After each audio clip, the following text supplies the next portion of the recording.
بسم اللہ الرحمن الرحیم۔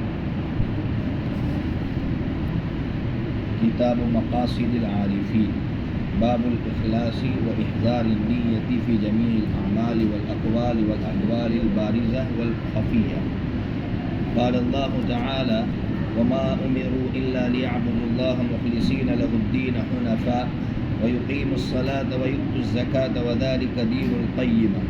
وقال الله سبحانه وتعالى لن ينال الله لحومها ولا دماؤها ولكن يناله التقوى منكم۔ وقال الله تعالى قل إن تخفوا ما في صدوركم أو تبدوه يعلمه الله۔ صدق الله العظيم۔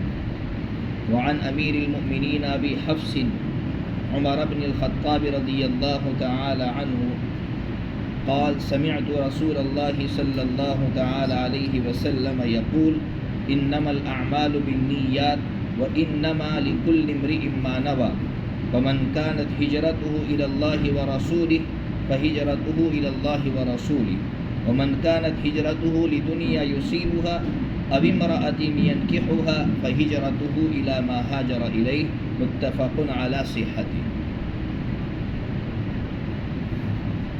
یہ تو میں نے جو پڑھا ان میں تین آیتیں قرآن مجید کی تھی اور ایک حدیث پاک پڑھی۔ ایک بات یہ یاد رکھیے کہ الفاظ قرآن اور الفاظ حدیث کا ایک نور ہوتا ہے۔ ہمارے یہاں ایک پریشانی یہ ہے کہ اگر حدیث عربی میں پڑھی جائے گی تو لوگ اکتا جاتے ہیں، اس لیے کہ بیچاروں کو کچھ سمجھ میں نہیں آتا تو اکتا جاتے ہیں۔ حدیث اگر اردو میں پڑھ رہے ہیں تو اس سے پہلے عربی میں پڑھنا چاہیے، اس لیے کہ عربی میں اس کا اصل نور ہوتا ہے۔ مجھے یاد ہے حضرت مفتی احمد صاحب خانپوری دامت برکاتہم نے ایک مرتبہ فرمایا تھا کہ ہر زبان کا ایک ریدم ہوتا ہے۔ الفاظ حدیث کے اندر ایک ریدم ہے، چاہے ہم سمجھے یا نہ سمجھے۔ الفاظ قرآن کے اندر ایک ریدم ہے، چاہے ہم سمجھے یا نہ سمجھے، لیکن اس کا نور اثر کیے بغیر نہیں رہتا ہے۔ ہمارے ایک استاذ تھے شیخ ابراہیم اندوری رحمۃ اللہ علیہ، بہت بڑے عالم گزرے ہیں۔ ہماری سماج کے جتنے بڑے بڑے علماء ہیں ان کے استاذ، قاری ہارون صاحب بھاگل ہو یا پھر یہاں شیخ حنیف صاحب لوہاروی جو بہت مشہور ہے، ان کے استاذ، ہم نے ان سے پڑھا ہے۔ وہ حافظ قرآن نہیں تھے، لیکن جب قرآن کی آیت کوئی پڑھتا تھا تو فوراً بتاتے تھے کہ یہ قرآن کی آیت ہے، اور کوئی حدیث پڑھتا تھا تو بتلاتے تھے کہ یہ حدیث ہے، حالانکہ دونوں عربی زبان میں ہیں۔ تو کسی نے پوچھا حضرت آپ کیسے فرق کر لیتے ہیں؟ تو کہا الفاظ قرآن کا نور الگ ہے اور الفاظ حدیث کا نور الگ ہے، دونوں کی میں تمیز کر لیتا ہوں۔ اب سوچئے کہ کیسے کیسے لوگ تھے کہ اللہ رب العزت نے ان کا دل ایسا صاف رکھا تھا کہ وہ الفاظ قرآن اور الفاظ حدیث کا فرق بیان کر دیتے، حالانکہ حافظ قرآن نہیں تھے۔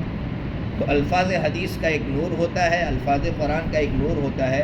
اور پھر ابھی اعلان ہوا کہ درس حدیث ہوگا، مجھے یاد آیا فوراً اس وقت، چونکہ مجھے تو ابھی 10 منٹ پہلے کہا گیا نماز سے کہ اس طرح کا ایک جو ہے پروگرام ہے، اس طرح کی ایک مجلس ہے، تو آپ آئیں گے 10 منٹ کے لیے۔ میں نے کہا مجھے ویسے سفر کرنا ہے، میں نے کہا 10 منٹ کے لیے آؤں گا۔ سوانح نذیری، بہت سے ہماری سماج کے لوگ بیٹھے ہوئے ہیں۔ حضرت مولانا نذیر میاں نور اللہ مرقدہ کی زندگی پر جو کتاب لکھی گئی ہے اس میں ایک عجیب بات لکھی ہے کہ پالمپور شہر کے اندر طاعون پھیلتا تھا، اور اب جانتے ہیں اس وقت کا طاعون جو ہوتا تھا وہ لا علاج ہوتا تھا، اس کا کوئی علاج نہیں ہوتا تھا۔ تو کیا کیا جائے؟ طاعون میں ہزاروں لاشیں بچ جاتی تھی۔ حضرت مولانا نذیر میاں نور اللہ مرقدہ نے درس حدیث شروع کیا، اور درس حدیث کی جگہ بھی لکھی ہوئی ہے، پالمپور اور گٹھامن کے درمیان میں ایک جگہ ہے، وہاں حضرت مولانا نے درس حدیث شروع کیا۔ جیسے ہی مولانا نے درس حدیث شروع کیا اللہ نے طاعون کو ختم کر دیا۔ تو درس حدیث کے عجیب فوائد ہیں، اس لیے آپ یہاں آ رہے ہیں تو آپ کے ساتھ اوروں کو بھی لے آئیے اور بتلائیے کہ درس حدیث ہوتا ہے۔ اگر ہم الفاظ حدیث بھی سن لیں گے بیٹھ کر تو اس کا اثر ضرور ہوگا، چاہے ہم کسی کی بات سمجھ سکے نہ سمجھ سکے، لیکن الفاظ حدیث کا نور ضرور منتقل ہوگا۔ اب میں نے جو 3 آیتیں پڑھی ہے پہلے اس کا ترجمہ کر لیتا ہوں، پھر حدیث کا ترجمہ کر لیتا ہوں اور مختصر سی تشریح آپ کے سامنے کرتا ہوں۔ پہلی آیت جو پڑھی وما امروا الا ليعبدوا الله مخلصین له الدین، آپ جانتے ہیں آپ نے نماز میں یہ سورت پڑھی بھی ہوگی یا سنی ہوگی، سورۃ البینہ۔ سورۃ البینہ عام طور پر نماز میں امام صاحب پڑھتے ہیں، اس سورت کی یہ آیت ہے۔ اللہ تعالیٰ فرما رہے انہیں حکم نہیں دیا گیا مگر اس بات کا کہ وہ اللہ کی عبادت کرے صرف اور صرف اللہ کے لیے، حنفاء یکسو ہو کر، یعنی ہر ایک سے دل کاٹ کر، ہر ایک سے رشتہ کاٹ کر اللہ کی طرف متوجہ ہو کر عبادت کرے، وَيُقِيمُ الصَّلَاةَ اور نماز قائم کرے، وَيُؤْتُ الزَّكَاةَ اور زکوٰۃ ادا کرے، وَذَلِكَ دِينُ الْقَيِّمَةُ اور یہی سیدھا اور مضبوط دین ہے۔ یہ آیت بھی ہمیں یہی سکھا رہی ہے کہ ہر کام اللہ کے لیے کرنا۔ یہ جو ابھی آپ کے سامنے درس ہوگا آئندہ بھی تو ایک چیپٹر ہوگا، چونکہ بہت سے بھائی ایسے ان کو پتہ نہیں چلتا درس حدیث کیسے ہوتا ہے، اس میں ایک چیپٹر ہوتا ہے۔ تو ابھی جو چیپٹر ہے وہ اس کا اخلاص کا، ہر کام کو اللہ کے لیے کرے۔ تو اس آیت میں بھی یہی سبق دیا گیا ہے کہ ہم اللہ کے لیے عبادت کریں۔ دوسری آیت یہ لَن يَنَالَ اللَّهَ لُحُومُهَا وَلَا دِمَاؤُهَا، یہ سورۃ الحج کی آیت ہے۔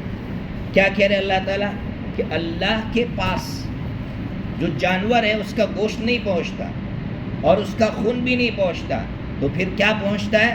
اللہ کے پاس دل کی نیت پہنچتی۔ آپ کس نیت سے جانور قربان کر رہے ہیں؟ آپ اللہ کے لیے قربان کر رہے ہیں یا لوگوں کو دکھانے کے لیے؟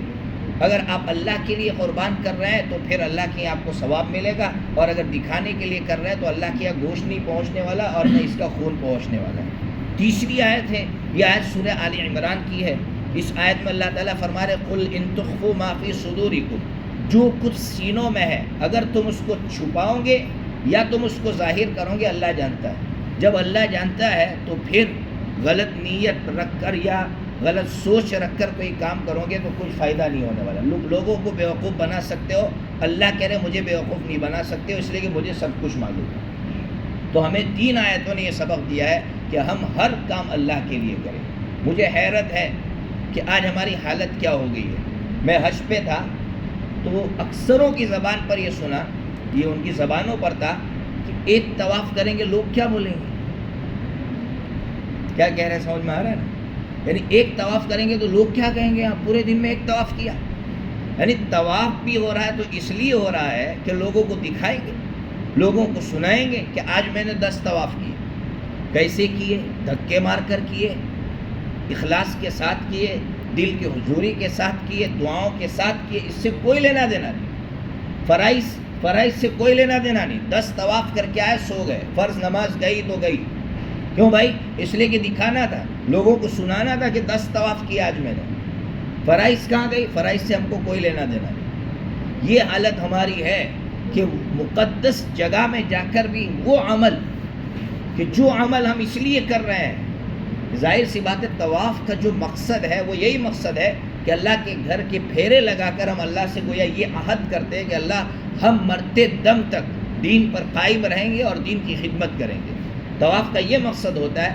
پھر وہاں جا کر ہماری نیتیں ایسی ہوتی ہیں، اور عام طور پر یہ نیتیں عورتوں میں زیادہ ہوتی ہیں کہ عورتوں کے اندر ایک مزاج بنا ہوا ہے کہ وہاں جا کر مجھے بتانا ہے کہ میں 100 طواف کر کے آئی ہوں، مقام پر جا کر مجھے سنانا ہے کہ میں اتنے طواف کر کے آئی ہوں، اور جب ملاقات ہوتی ہے تو ملاقات میں آج کتنے طواف ہوئے تمہارے، کیسا طواف ہوا؟ نہیں، سوال ہی غلط ہے ہمارا، کتنے طواف ہوئے؟ تو وہاں پر ہمارا اخلاص نہیں ہے تو پھر یہاں مقام پر ہمارا کیا حال ہوگا؟ تو ہر کام ہم اخلاص کے ساتھ کریں گے، اللہ کو دکھانا ہے، کسی اور کو نہیں دکھانا ہے۔ لیکن ایک بات درمیان میں آپ کو بتلاؤ، اخلاص کس کو کہتے ہیں؟ اخلاص ہر مرتبہ چھپانے کا نام اخلاص نہیں ہے۔ آپ کوئی عمل کر رہے ہیں اور آپ اس کو چھپا رہے ہیں، اس کا نام تو ہے اخلاص، اللہ اور آپ جانتے ہیں۔ بعض مرتبہ وہ عمل دکھانا پڑتا ہے، اور آپ کی نیت اس وقت یہ ہوتی ہے کہ میں یہ عمل کیوں کر رہا ہوں؟ دکھانے کے لیے نہیں، میں اس لیے اس کو اوپن کر رہا ہوں کہ لوگ اس عمل کو کریں گے، اس لیے کہ میرے بعد جتنے لوگ میرے پیچھے چلنے والے ہیں وہ میرے اس عمل کو دیکھ کر وہ عمل شروع کریں گے۔ اس لیے اگر آپ اس عمل کو ظاہر کر رہے ہیں تو ظاہر کرنا وہ اخلاص کے خلاف نہیں ہوگا۔ آپ کو اللہ نے مفتی بنایا اور آپ کوئی کتاب لکھ رہے ہیں اور اس پر لکھ رہے اپنا نام، شروع میں مفتی نہیں لکھ رہے۔ تو مجھے آج بھی یاد ہے حضرت مفتی سعید احمد صاحب پالمپوری نور اللہ مرقدہ کے پاس میں اپنی پہلی کتاب لے کر گیا تو حضرت نے کہا یہ کون؟ میں نے کہا میں تو کہا گھاس چرائی آپ نے؟ حضرت کا ایک انداز تھا. میں نے کہا نہیں حضرت. تو کہا جب مفتی ہو تو لکھو. کون پہچانے گا آپ کو کہ کون آپ مفتی ہے کہ نہیں ہے؟ آپ ڈاکٹر ہے اور آپ لکھ نہیں رہے کہ میں ڈاکٹر نہیں ہوں. بھائی اخلاص، تو اخلاص اس کا نام نہیں ہے. اخلاص کو بھی سمجھنا ضروری ہے.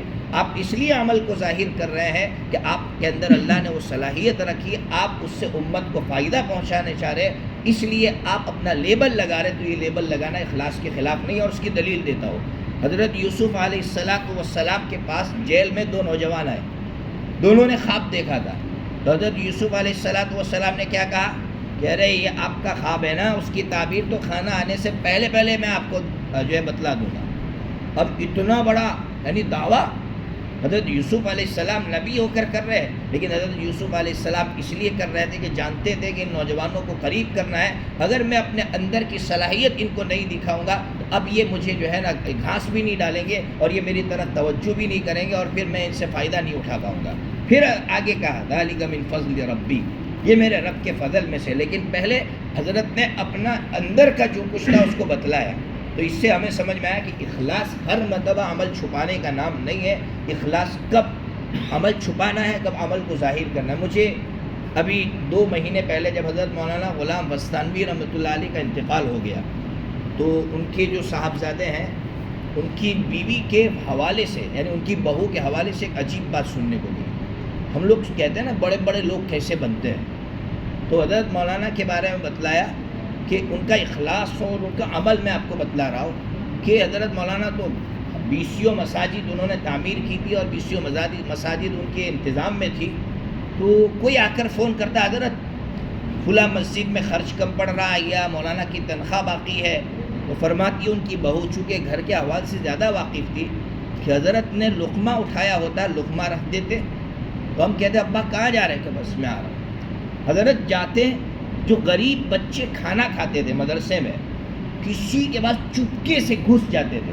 مطبخ میں پچھلے حصے سے گھستے تھے جہاں سے کوئی دیکھتا نہیں. کوئی غریب بچہ ایسا لگتا کہ یہ سب سے غریب بچہ ہے اور کھانا بھی تمیز سے نہیں کھا رہا ہے، حضرت اس کی پلیٹ میں بیٹھ جاتے. پھر اللہ سے کہتے کہ اللہ یہ بچے اگر تو پیسے کا انتظام نہیں کرے گا تو بھوکے رہ جائیں گے. اللہ سے دعا کر کے آتے، گھر پہنچتے اور کوئی صاحب خیر آ کر پیسے دے کر چلا جاتا. یہ اخلاص. آج ہم لوگ کیا سمجھتے ہیں کہ میرے گھر پہ میرا باپ بوڑھا ہے، وہ مجھ پر بوجھ ہے، میرے خاندان میں فلاں کمزور ہے، بوجھ. اللہ کمزور کی وجہ سے روزی دے رہا ہے، اللہ کمزور کی وجہ سے مجھے رزق دے رہا ہے. مجھ کو کئی نوجوان ملے جن کے ماں باپ کو لے کر وہ حج میں آئے تھے. کہا یہ ویل چیئر چلا کر تھک گئے اور مجھے بھی اچھی طرح طواف کرنے نہیں ملا. تو میں ان سے کہتا تیرے باپ کی وجہ سے یا فلاں شخص کی وجہ سے تیرا حج اللہ نے تیرے لیے آسان فرمایا ہے. کسی کمزور کی وجہ سے اللہ تعالیٰ ہمارے لیے آسانیاں پیدا کرتے ہیں. ترمذی شریف کے اندر حدیث ہے کہ جب صحابہ کرام اور آقا صلی اللہ علیہ وسلم جب یہ جہاد کے سفر پر جاتے تو یستفتح بسعالیق المسلمین، کیا مطلب جو کمزور مسلمان ہوتے تھے ان کے پاس جاتے اور دعا کی درخواست کرتے کہ آپ دعا کیجئے کہ اللہ ہمیں فتح نصیب فرمائے. تو اخلاص کا مطلب میں نے بتایا کہ ہمارے اکابرین کے اندر کیسا اخلاص کوٹ کوٹ کر بھرا ہوا. ہم چاہتے ہیں کہ اللہ ہم سے کام لے اور ہمارا کام بنے تو ہم کوئی عمل ایسا چپکے سے کریں اخلاص والا. آپ نے وہ حدیث پڑھی نا کہ 7 لوگوں کو اللہ اپنے عرش کا سایہ عطا فرمائے گا. ان میں ایک بندہ وہ ہوگا کہ جس نے صدقہ اس طرح چپکے سے کیا ہوگا کہ بائیں ہاتھ کو بھی پتہ نہیں چلا ہوگا، تو اللہ اس کو اپنے عرش کا سایہ. آپ نے وہ حدیث بھی پڑھی کہ وہ پتھر آ کر غار کے منہ پر گر گیا اور غار کا دروازہ بند ہو گیا، باہر آنے کا راستہ بند ہو گیا. تینوں نے جو عمل کیے تھے وہ اللہ کے لیے کیے تھے. تو اللہ نے ان کے اس اخلاص والے عمل کی بنیاد پر اللہ نے ان کو جو ہے وہاں سے نجات عطا فرمائی. تو ہم زندگی میں ہم کو دعا مانگنا نہیں آتا. ایک بات سناؤ، دعا مانگنے کا طریقہ ہمارے پاس نہیں ہے. دعا کیسے مانگیں گے؟ ہم دعا مانگے اللہ میں نے فلاں عمل کیا ہے، تجھے راضی کرنے کے لیے کیا تھا، اللہ اس عمل کے صدقے میرا کام بنا دے. میں یقین کے ساتھ مسجد میں بیٹھ کر کہہ رہا ہوں کہ اللہ ہمارا ہر کام بنائے. لیکن شرط ہے کہ پہلے ایسا کوئی اخلاص والا عمل کر دے. اخلاص والا وہ عمل ہمارے پاس ہونا چاہیے. پھر اس عمل کے وسیلے سے، اس عمل کے صدقے ہم جب بھی دعائیں مانگیں گے اللہ تعالیٰ ہماری دعاؤں کو قبول فرمائیں گے. جو حدیث اگلی پڑھی ہے اس میں بہت تشریح ہے، بہت لمبی حدیث ہے، اس لیے میں یہاں 3 آیتیں میں نے ابھی پڑھی ہے. ہمارا درس شروع ہو گیا، انشاءاللہ اگلی مرتبہ جو ہے جو بھی آئے گا انشاءاللہ آپ شرکت فرمائیں گے، یہی امید ہے.